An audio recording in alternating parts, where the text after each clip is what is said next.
গোৱালপাৰা গ্ৰন্থমেলা 2025 চনৰ দ্বিতীয় দিনা লোকাৰণ্য হৈ পৰে।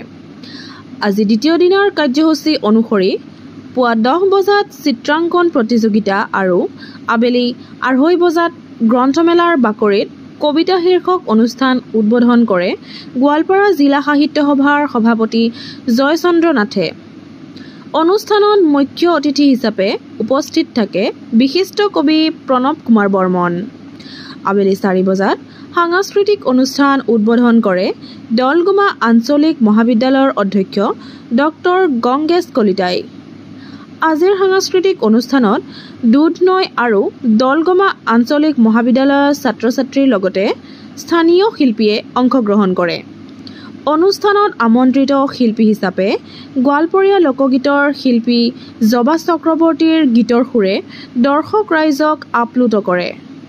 সাংস্কৃতিক অনুষ্ঠানত জিলা আয়ুক্ত প্ৰদীপ টিমুঙে উপস্থিত থাকি ছাত্ৰ-ছাত্ৰীসকলক উৎসাহিত কৰা পৰিলক্ষিত হয়।